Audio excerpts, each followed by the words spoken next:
बोलो केदारनाथ भगवान जी की। सबसे पहले आप सभी को मेरा प्यार व नमस्कार। मेरा नाम है आलोक राणा और स्वागत है आप सभी का देवभूमि उत्तराखंड के गौरीकुंड धाम से। अभी आज ये हमारा केदारनाथ यात्रा का चौथा दिन है और सुबह सुबह हमने यहाँ तप्त कुंड में स्नान कर दिया है। इसके बाद तैयारी करते हैं केदारनाथ धाम को जाने की।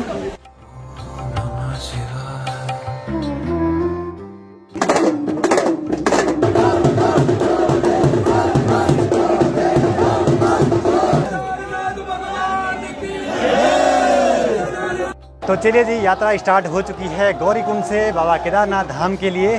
और इसके बाद ना यहाँ से पूरी चढ़ाई वाला रास्ता है। तो देखते हैं रास्ते में क्या क्या चीज़ें देखने को मिलती हैं हमें। मैं कई बार केदारनाथ धाम जा चुका हूँ लेकिन ऐसी यात्रा पहली बार करी है, इतनी भीड़ के साथ, वो भी कपाट खुलने के टाइम पे।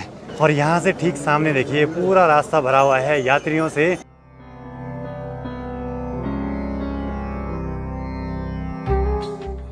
चलो जी, धूप की पहली किरण भी लग चुकी है गौरीकुंड से थोड़ा आगे आते हुए।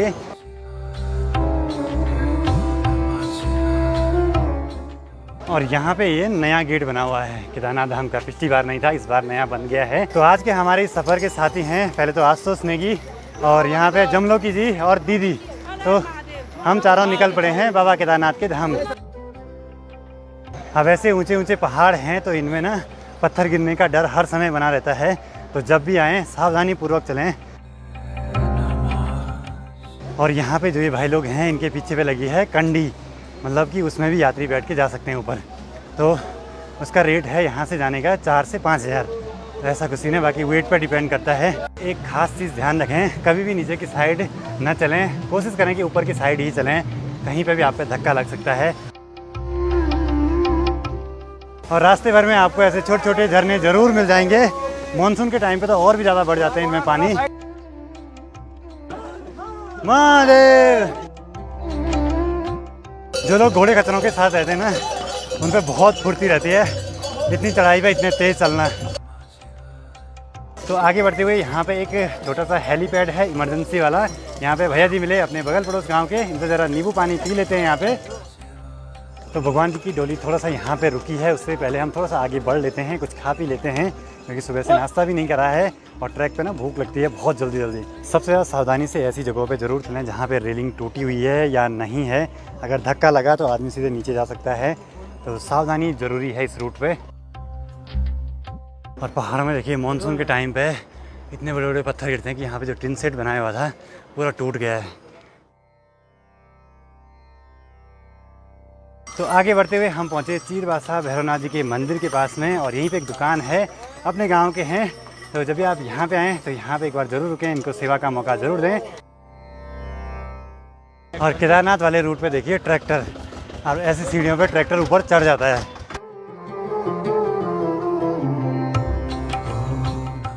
तो आगे बढ़ते हुए हम पहुँचे हैं जंगल चट्टी में और यहाँ पे बहुत सारी दुकानें हैं।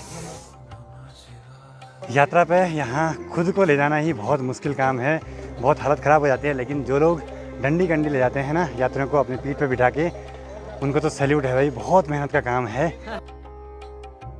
केदारनाथ धाम में लाइट की व्यवस्था बनी रहे, पानी की व्यवस्थाएं बनी रहे, तो सभी विभागों की आजकल सख्त ड्यूटी लगी रहती है कि यहाँ यात्रियों के लिए कोई भी असुविधा ना हो। कुछ दिन पहले मैं आपको बोलता था ना कि जो घोड़े खच्चर वालों का है रोज़गार खुलने वाला है यात्रा पे। देखिए कितनी सारी भीड़ है, सभी यात्रा पे ही डिपेंड रहते हैं यहाँ ज़्यादातर। और ये अपने दोस्त भी पहुँच चुके हैं। हेलो भाई, क्या हाल है? लगे? चलो चलो मिलते हैं। तो वेस्ट बंगाल से हैं, सिलीगुड़ी से। सोचिए अब ये साइकिल को ऊपर केदारनाथ धाम तक ले जाएंगे। और घोड़े खच्चरों में देखिए कितना लोड भरा हुआ है। तो इनके बिना तो पहाड़ों में काम चलता नहीं है, बहुत मेहनत भरा काम है ये वाला भी। और पूरे रास्ते भर में आपको ऐसे वाटर फिल्टर, जिन्हें कि ठंडा गर्म पानी आपको आसानी से मिल जाएगा। इस बार बहुत ज़्यादा लगे हुए हैं। इस रास्ते पर आगे बढ़ते हुए मैंने एक चीज़ महसूस करी है कि आपके साथ के जितने भी दोस्त हैं ना, उन सब के साथ बने रहिए। अगर आप पीछे छूट गए उसके बाद दूर उनको देख के ना हालत ख़राब हो जाती है कि मुझे अभी उतनी दूर जाना है, और आदमी ना थक जाता है इसमें और ज़्यादा। सोचिए इतने बड़े बड़े पत्थर ना जब पहाड़ों में लैंडस्लाइड होता है तब आते हैं। ये यहाँ की एक कड़वी सच्चाई है कि कूड़े को डिस्पोज करने की कोई उचित जगह नहीं है। बस ऐसे ही फैलाया हुआ है और ये यहाँ से जाएगा सीधे नीचे नदी में। तो ऐसा कुछ सीन है, हर जगह पे ऐसा ही है।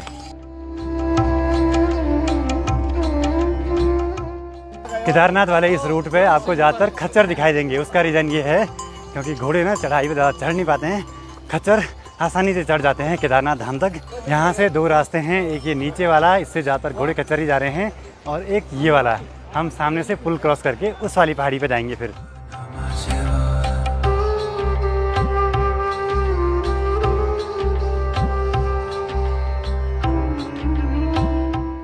केदारनाथ आपदा के दौरान जहाँ जहाँ तक आपको ये घास दिखाई दे रही है ना, उससे नीचे पूरा मलबा आ रखा था, नदी का पानी आया हुआ था। सोचे कितनी भयंकर बाढ़ आई थी उस टाइम।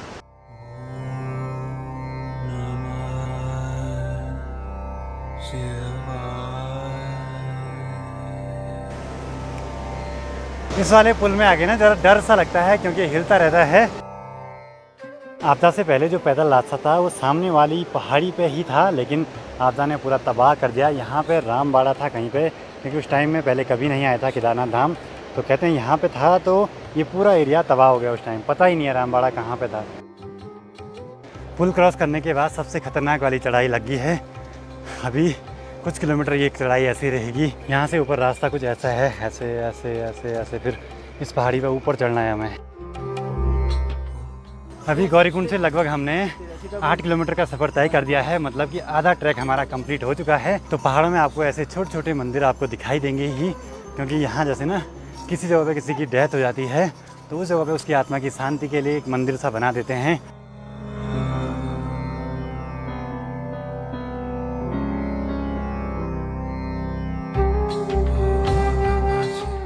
और आपको जैसे दिखाई दे रहा होगा कि सामने की जो पहाड़ियाँ हैं ना, उन पर लग रहा है जैसे लैंडस्लाइड हुआ हो, मतलब पूरे पहाड़ों से जो पेड़ हैं वो मिट्टी है पूरी खिसकी हुई है। तो ये पूरा असर है 2013 की आपदा का। और अभी हमें ये वाली चढ़ाई चढ़नी है यहाँ ऊपर तक।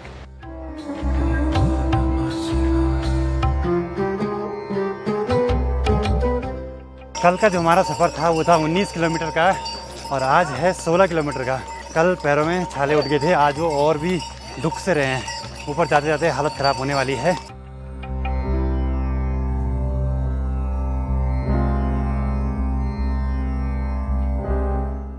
रास्ते में आगे बढ़ते हुए हमको मिले यहाँ पे अभिनव ब्लॉग। ये हैं झारखंड से। हर हर महादेव। हर हर महादेव। पिछली बार भी आए थे, उस बार इन्होंने नंगे पाँव पैदल यात्रा करी थी। मैंने उनके ब्लॉग देखे थे और हमारी बात हुई थी इंस्टाग्राम पे कि मिलना था। उस टाइम तो मैं जॉब करता था, मिल नहीं पाया, लेकिन इस बार मुलाकात होगी केदारनाथ यात्रा पे। तो भाई मैंने सोचा था कि अगर आलोक भाई से मुलाकात नहीं भी होगी तो मैं घर जाऊंगा। बिल्कुल। महादेव जी की इच्छा थी कि हम उनके दरबार में दोनों साथ में मुलाकात होगी। और अभिनव भाई एक चीज़ पूछना चाहूँगा, पिछली बार का एक्सपीरियंस और इस बार का? इस बार भीड़ बहुत ज़्यादा है। अच्छा। और इस बार मेरे शरीर पे वजन कम है। अच्छा। और इस बार क्या है कि हम स्टार्टिंग में आ रहे हैं तो बर्फ ज़्यादा देखने को मिल रही है। हाँ हाँ, ग्रीनरी थोड़ी कम है। कम है, अभी शुरुआत हो रही है। शुरुआत हो रही है। हाँ। बाकी मजा बहुत आ रहा है। बाबा का नाम लेते जाओ, जयकारा लगाते जाओ, बोलो हर हर महादेव। हर हर महादेव। अभी यहाँ से रास्ता थोड़ा सा सीधा लग गया है, फिर उसके बाद सामने इस वाली पहाड़ी पे पूरी चढ़ाई है। इस ट्रैक पे आपको ऐसे ही रास्ते दिखेंगे, आपको लगेगा कि बस थोड़ा सा ऊपर पे जाना है, लेकिन उस चोटी पे पहुँचते ही फिर आपको दिखेगा कि और ऊपर जाना है। जो पीछे बड़े बड़े हिमखंड है ना, इनमें जाने की कोशिश नहीं करें तो अच्छा रहेगा। कई लोग देखे मैंने फ़ोटो खिंचवाने के लिए उनमें चढ़े हुए हैं, अगर फिसल गए तो ऐसी जगहों पे दिक्कत हो सकती है बहुत बड़ी। मैं देख पा रहा हूँ कि पूरे रास्ते भर में जो कचरा है वो इधर उधर ऐसे ही बिखरा हुआ है। कहीं भी रास्ते में कोई प्रॉपर जगह नहीं बनी है कचरे को डिस्पोज करने के लिए। तो ये बड़े दुख की बात है कि पहाड़ है ना वो गंदे होते जा रहे हैं प्लास्टिक की वजह से। तो आप सभी से रिक्वेस्ट है, जो भी आपका कचरा बनता है, मतलब जो भी सामान का कचरा हो जाता है, उसको अपने साथ ले जाएं, अच्छी जगह पर डिस्पोज कर दें। इस हिसाब से यहाँ यात्री लोग आ रहे हैं, उस हिसाब से यहाँ मुझे वॉशरूम की कोई भी व्यवस्था नहीं लगी। बहुत ही कम जगहों पर हैं, तो दिक्कत होने वाली है अगर यात्रा बहुत ज़्यादा चलेगी तो। अभी हम पैदल चल रहे हैं तो बॉडी गर्म है, इसलिए ठंडा नहीं लग रहा है। सिर्फ टी शर्ट में हूँ। जैसे जैसे ऊपर जाएंगे कहीं पर रुक गए उसके बाद जैकेट लगाना ही पड़ेगा। और दूसरी बड़ी बात कि यहाँ पे वाईफाई एरिया है, लेकिन वाईफाई कनेक्ट होने के बाद नो इंटरनेट दिखा रहा है उस पर। कर दिया है, फिर भी नहीं चल रहा है। फाइनली अब जाके हमको सुलभ शौचालय मिले हैं, लेकिन जितनी भीड़ यहाँ है ना उस हिसाब से बहुत ही कम बने हुए हैं। हर 150 मीटर के बाद बने होने चाहिए, ज़रूरी हैं। अभी यात्रा की स्टार्टिंग है तो जगह जगह पे नई नई दुकानें खुल रही हैं, तो अच्छी बात है। जितना रोजगार बढ़ सकता है लोगों का यहाँ बढ़ेगा इस साल। कहते हैं पहाड़ों के मौसम का कोई भरोसा नहीं रहता है। सामने की पहाड़ी से देखिए बारिश हो गया स्टार्ट, ऊपर पे एक टिन शेड है, वहाँ तक पहुँचना पड़ेगा जल्दी से। ये वाली चढ़ाई भी कंप्लीट हुई और इसके बाद थोड़ा सा रास्ता सीधा है, फिर एक और चढ़ाई है। ऐसे नीचे आते हुए खच्चरों से ज़रा सावधान रहना, क्योंकि उनके पीछे से जाएंगे वो तो लात मार सकते हैं। आपदा से पहले जो पैदल रास्ता था वो सामने वाली पहाड़ी पे है, कुछ ही जगहों पे अभी बचा हुआ है। यहाँ पे जो बर्फ़ है ना वो काफ़ी नीचे तक गई है ये वाली, और कुछ टाइम में ना ये सूख जाएगी, तो यहाँ पे पता भी नहीं लगेगा कि इतना बड़ा हिमखंड रहा होगा।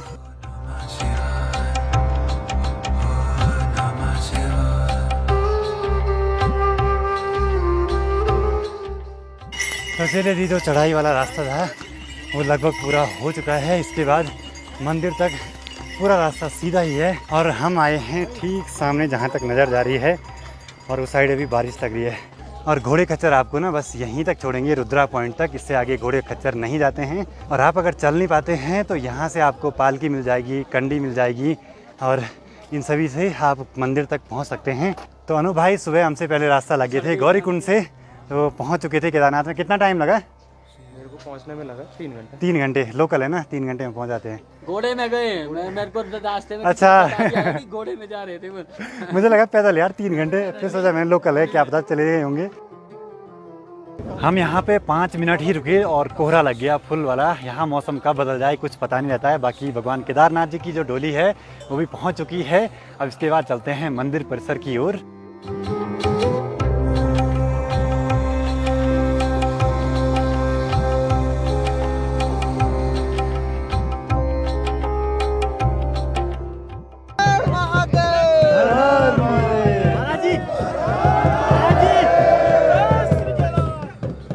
और आगे बढ़ते ही सामने पे भगवान केदारनाथ जी का मंदिर और पूरी केदार नगरी दिखाई देती है। तो गजब का अभी माहौल बना हुआ है, यहाँ पूरे बादल लगे हैं पहाड़ों पे, तो ऐसा कुछ सीन है यहाँ का अभी।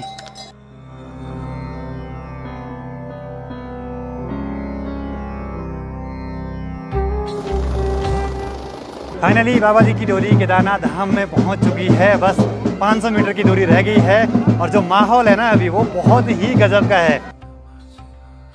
इस माहौल को देखने के लिए लोग तरसते हैं, और हम कितने भाग्यशाली हैं कि आज हम इस भीड़ के साथ, इस यात्रा के साथ यहाँ शामिल हैं।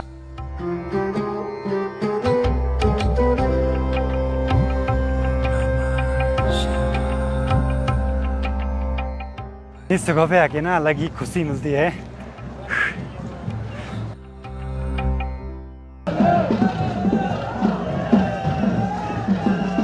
बोले बम बम बोले बोले बोले बोले बोले।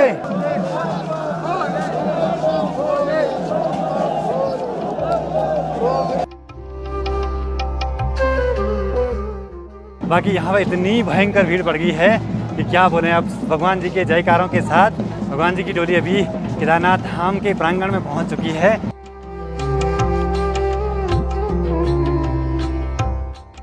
और यहाँ पे पहुँच के जो खुशी है ना वो हम बयान नहीं कर सकते हैं, खुद आपको यहाँ पे आना पड़ेगा वो फील करने के लिए। और यहाँ पे मंदिर की सजावट की तैयारियाँ की जा रही हैं। फूल मालाओं से मंदिर को अच्छे तरीके से सजाया जा रहा है। कपाट बंद होते हैं उस टाइम भी ऐसे सजाते हैं मंदिर को, और जब कपाट खुलते हैं उस टाइम भी सेम होता है। पिछले साल हम जब आए थे उस टाइम कपाट बंद होने का टाइम था। तो जैसे ही हम केदारनाथ धाम में पहुँचे, डोली अपने स्थान पे जहाँ पे बैठी, उसके बाद सीधे बारिश स्टार्ट हो गई है। अभी यहाँ पे मौसम बिल्कुल ठंडा हो जाएगा, तो अभी जल्दी से रूम की व्यवस्था करते हैं एक बार।